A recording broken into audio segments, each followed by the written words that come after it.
Pergeseran pada kurva Phillips. Peran dari goncangan pada sisi penawaran.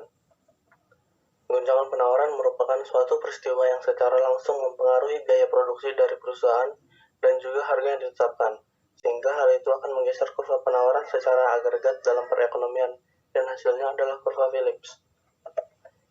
Contoh goncangan, penguatan kartel anggota OPEC. Negara-negara OPEC membatasi jumlah minyak mentah yang dipompa dan dijual di pasar dunia. Dalam beberapa tahun, berkurangnya pasokan ini menyebabkan harga minyak dunia hampir menjadi 2 kali lipat. Pergeseran penawaran agregat menyebabkan pengangguran yang lebih tinggi dan inflasi, dan para pembuat keputusan dihadapkan pada pilihan yang kurang menguntungkan. Penurunan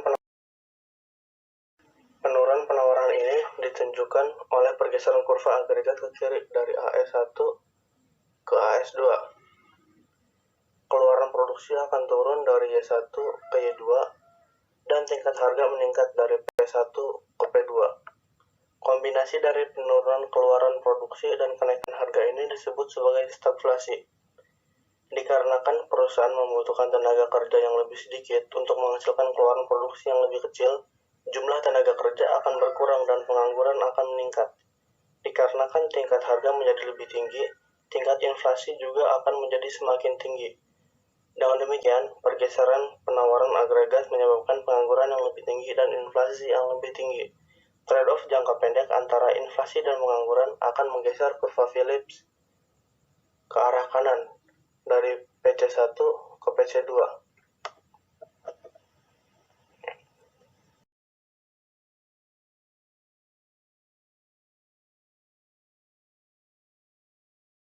Selanjutnya ada biaya untuk mengurangi inflasi. Yang pertama, rasio pengorbanan. Yang kedua, ekspektasi rasional. Yang ketiga, disinflasi Volcker. Yang keempat, era Greenspan. Dan yang terakhir, kurva Phillips selama krisis keuangan.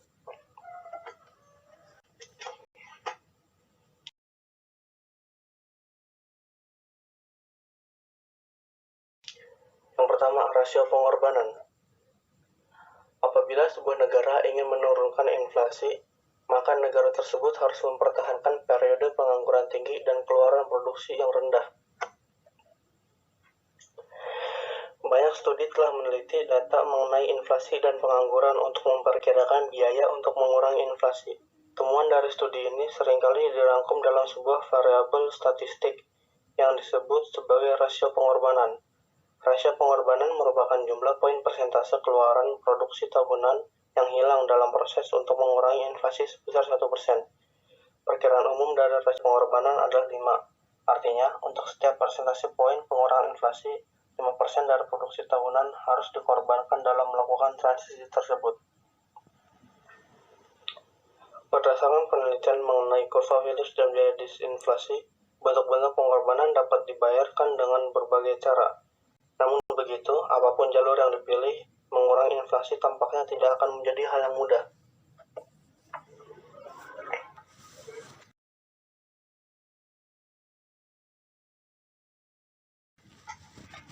Yang selanjutnya ada ekspektasi rasional dan kemungkinan disinflasi berbiaya rendah. Sekelompok profesor ekonomi mungkin saja memimpin revolusi intelektual yang akan menantang kebijakan konvensional mengenai rasio pengorbanan. Revolusi yang mereka lakukan didasarkan pada pendekatan baru terhadap teori ekonomi dan kebijakan yang disebut ekspektasi rasional. Menurut teori ini, orang-orang dapat secara optimal menggunakan semua informasi yang mereka miliki, termasuk informasi mengenai kebijakan pemerintah, ketika melakukan peramalan di masa depan.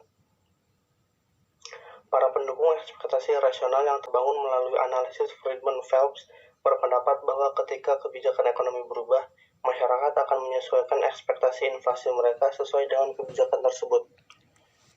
Menurut Sargan, rasio pengorbanan bisa jauh lebih kecil dari yang dikemukakan oleh perkiraan sebelumnya. Tentu saja dalam kasus yang paling ekstrim bisa saja nilainya sama dengan 0. Apabila pemerintah membuat komitmen yang kredibel untuk kebijakan inflasi yang rendah, maka orang-orang akan cukup rasional untuk menurunkan ekspektasi inflasi mereka dengan segera.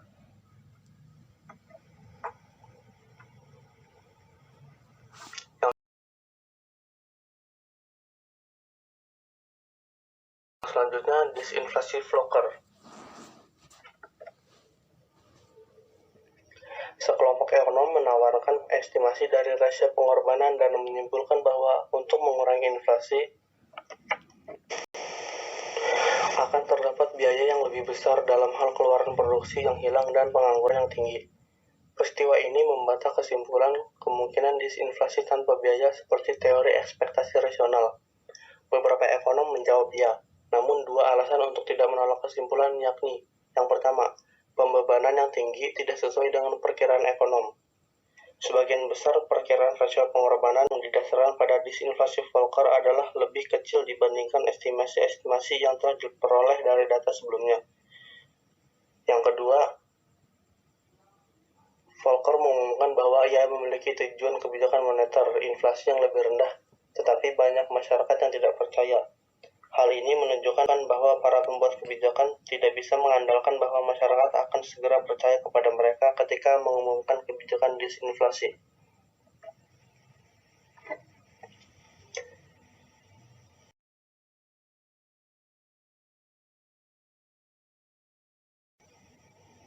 Yang selanjutnya, era Greenspan.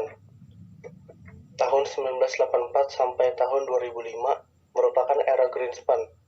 Periode ini dimulai dengan guncangan penawaran yang menguntungkan oleh OPEC karena peningkatan produksi sehingga menyebabkan penurunan inflasi dan kenaikan pengangguran. Sejak itu, The Fed lebih berhati-hati agar tidak terulang kembali ke dekade berikutnya. Ketika pengangguran turun dan inflasi naik, The Fed menaikkan suku bunga dan melakukan kontraksi agregat. Tahun 90-an menjadi tahun kemakmuran AS hingga inflasi turun mendekati nol. Pengangguran juga mengalami penurunan yang menyebabkan banyak pengamat percaya bahwa tingkat pengangguran alamiah juga telah mengalami penurunan. Tetapi, hal itu tidak berlangsung lama karena AS menghadapi banyak masalah pelik pada awal dekade. Perekonomian menghadapi masalah pelik pada tahun 2001 akibat dari gelombang pasar saham, serangan teroris 9/11, dan skandal akuntansi pada perusahaan-perusahaan besar, menyebabkan tertekannya permintaan agregat. Pengangguran meningkat dikarenakan ekonomi mengalami resesi pertama dalam satu dekade tersebut.